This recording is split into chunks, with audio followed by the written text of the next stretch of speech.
Imagine waking up, fully conscious, but unable to move a single muscle. You sense a dark figure watching you from the corner of your room. Is it real? Or is your brain playing tricks on you? Have you ever woken up in the dead of night, only to find you are a prisoner in your own body? Your eyes dart around the familiar darkness of your room.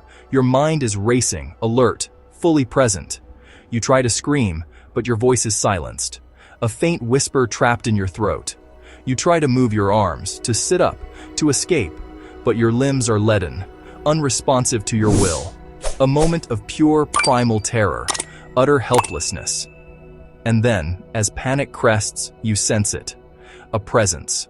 A dark figure materializing in the corner, a silent observer in your most vulnerable state. This is not a nightmare. This is sleep paralysis. Surprisingly common, at least 1 in 5 people will experience it. Some studies push that number higher, nearly 30%. To truly grasp sleep paralysis, we must first journey into the architecture of our nightly slumber.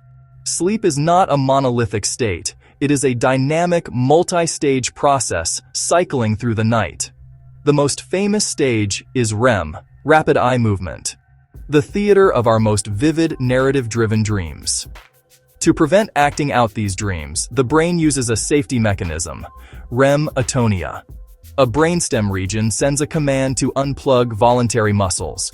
Originating in the pons and the medulla, they release neurotransmitters, chemical messengers, that inhibit motor neurons controlling limbs, torso, vocal cords. The body is rendered temporarily paralyzed while the mind dreams. Elegant biological solution. Sleep paralysis is a hiccup in this process, a temporal mismatch at the edge of sleep. Normally, the brain lifts atonia as we awaken. In sleep paralysis, the process is disjointed. The switch-off paralysis is delayed. The switch on conscious awareness flips on time. You awake, alert and conscious, yet still paralyzed. A profound, unsettling paradox. Your mind sees familiar furniture, the light through a window, but cannot interact. A ghost in your own machine. A silent observer, trapped behind your eyes. This dissonance lets the brain make sense of the inexplicable, often with terrifying results. Understanding sleep paralysis isn't just about a sleep glitch. It's peering into consciousness itself. A journey into neurochemistry, psychology, perception. When the mind awakens to find the body unresponsive, it desperately searches for an explanation. This cognitive scramble combines with a lingering dreamlike brain state, producing hallucinations of terrifying realism. These are not normal dreams. Your eyes are open and you're aware of the room, so the visions are superimposed on reality. Researchers divide these experiences into 3 main types. First, the intruder hallucination, the classic sense of a malevolent presence in the room. People report seeing a dark figure, a shadowy human-like form, often in a corner, by the doorway, or at the foot of the bed. Sometimes it stands still. Other times it moves closer, increasing the sense of danger, watched, stalked, utterly vulnerable. The brain, paralyzed, invents an external agent to explain the fear. Second, the incubus hallucination, defined by a powerful pressure on the chest, a crushing, suffocating sensation. During REM, breathing gets shallower and irregular, and accessory chest muscles are paralyzed, which can feel restrictive. The brain turns that feeling into an external incubus. Third, vestibular motor hallucinations, less fearful, more bizarre bodily sensations. The vestibular system governs balance and spatial orientation. When activated during paralysis, it can cause floating, flying, falling, spinning. Some describe being pulled from the body, an out-of-body experience, detached, hovering near the ceiling. These sensations can be disorienting, or strangely peaceful. Within the realm of intruder hallucinations, certain figures appear with remarkable consistency across cultures and continents. The most common of these are the shadow people, amorphous, dark, human-like silhouettes that seem made of static or dense shadow. They often lack discernible features, yet their presence is felt with an unnerving intensity, silent onlookers, lurking at the edge of vision. This universality suggests a fundamental brain process, a visual archetype for unseen threat. One specific variant is the Hat Man, a tall, shadowy figure distinguished by a prominent hat, fedora, wide-brimmed, that obscures the face. Reports worldwide describe a silent observer, his presence tied to dread and authority. The hat detail puzzles researchers. Some say it's a cultural artifact, a symbol of authority. Others propose a visual pattern the brain generates. This illustrates the brain's narrative making. When you're paralyzed and feel a surge of fear, a vague shape, a coat on a chair, a pile of clothes, can be transformed into a menacing humanoid.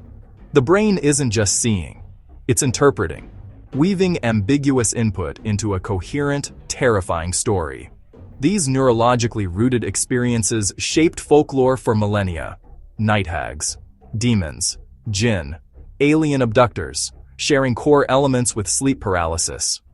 Before neuroscience, supernatural explanations were the default.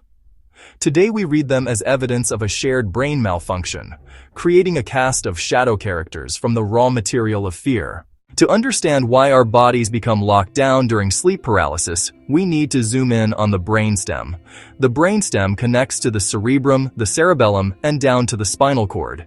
It controls essentials: breathing, heartbeat, and the sleep-wake cycle. Within lies the pons, a master regulator of REM sleep, the conductor of the dream orchestra. It initiates REM atonia, the protective paralysis we've discussed. Here's how it works chemically. Specialized neurons in the pons activate, signaling the medulla and the spinal cord.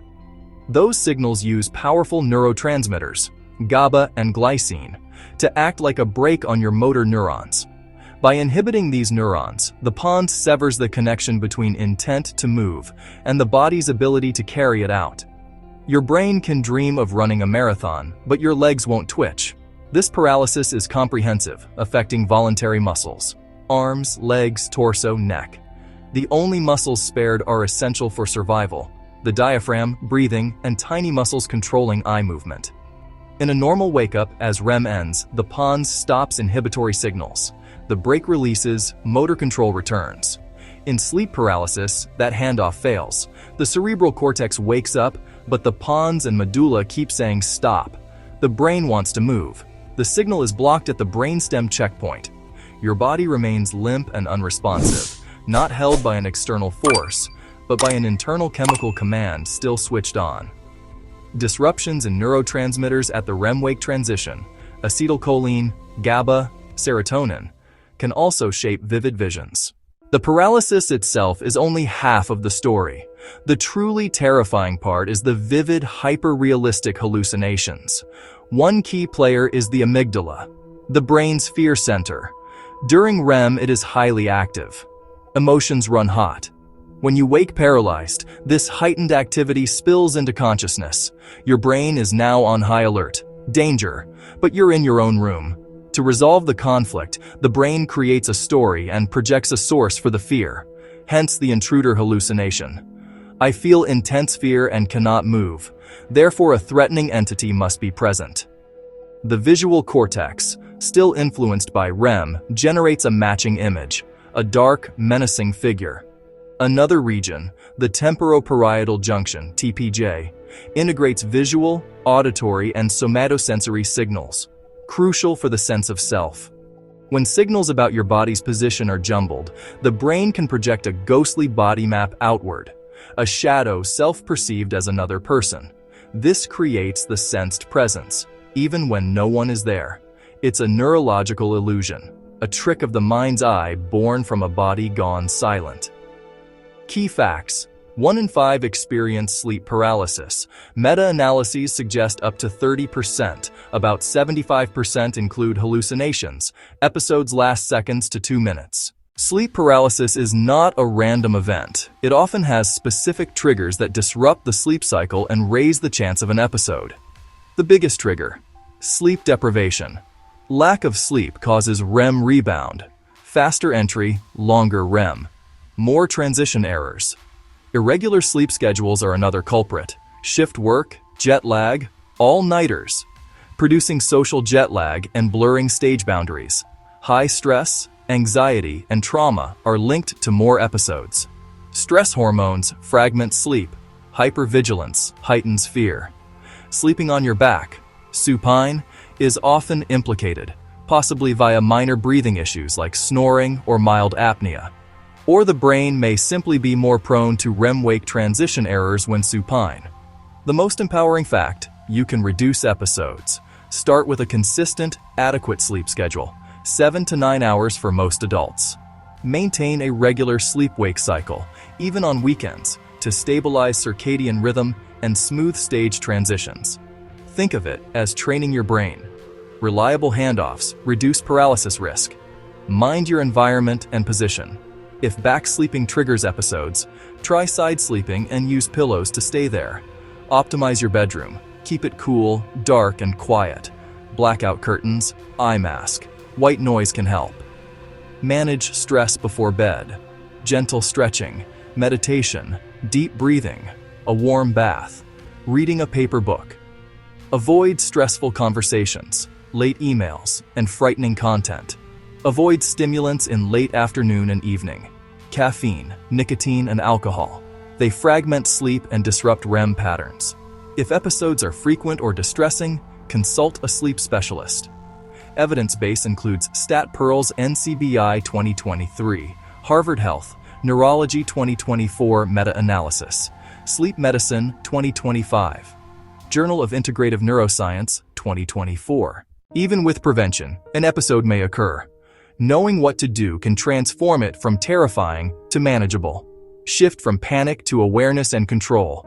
Recognize what's happening and remind yourself of the science. Silently repeat, "This is sleep paralysis. It is a brain glitch. I am safe, and this will pass in a moment." You know it's not a demon or an intruder, it's your pons and your amygdala misfiring. Focus on moving a very small part of your body. Wiggle a toe, or twitch a finger, or scrunch your face. Small movements send feedback that can reboot the system and shut off paralysis. Control what you can, your breath and your eye movements. Your diaphragm still works. Take slow, deliberate breaths. Move your eyes left to right, or attempt firm blinks. This calms the amygdala and helps pull you out of paralysis. The goal isn't brute force. It's small, strategic actions that remind your brain it's time to wake fully. The experience of waking up frozen with a shadow in the corner of your eye is deeply human. For centuries, we told stories. Night hags, demons, otherworldly visitors. Today, we tell a story of science, neurotransmitters, Brainstem, the complex machinery of the human mind. Sleep paralysis is not a supernatural assault. It's a temporary desynchronization between an awake mind and a sleeping body. Understanding REM atonia, the function of the pons, fear signals from the amygdala, and spatial confusion at the TPJ is our most powerful tool. It allows us to relabel the experience. The pressure on your chest is not an incubus, but the feeling of your own paralyzed chest muscles. The shadowy hat man is not a demon, but a projection of fear from a brain explaining an inexplicable state. The episodes are real. The fear is real, but the source is internal, not external. It is scary, but it is not dangerous. It is a temporary glitch, and it will always pass. With healthy sleep hygiene, a regular schedule, stress management, and adjusting sleep position, you can take control and reduce episodes. This is sleep paralysis, a terrifying phenomenon that affects 1 in 5 people at some point in their lives, and science finally has answers. And if you do find yourself in that frozen state, you are now armed with knowledge and techniques to navigate it with less fear. You can remind yourself that you are safe, focus on wiggling a toe, and wait for the moment to pass, knowing it will. If your episodes are frequent, severe, or causing significant distress, sleep specialists and doctors are there to help. You do not have to endure this alone. Your story is part of a vast, collective human experience. By sharing what we have seen and felt in the dark, we bring it into the light. We replace folklore with facts and fear with fascination, learning more about the incredible universe inside our heads. Sleep paralysis is terrifying but harmless. Understanding the science behind shadow people and nighttime hallucinations can reduce fear. Remember, it's your brain, not a demon. You're safe, and it will pass. Have you experienced sleep paralysis? Describe what you saw in the comments. Subscribe to Few Minutes channel for more science-based mystery explanations. Thank you for joining us on this deep dive into shadow people and sleep paralysis. This video represents a unique collaboration among Wellness US channel and Few Minutes channel, 3 channels dedicated to exploring the intersection of health, science, and the unexplained. We've combined our research efforts to bring you the most comprehensive, scientifically grounded exploration of this phenomenon. Every claim, study, and theory mentioned in this video is backed by sources you can find in the description. We believe in transparency and invite you to explore these references yourself.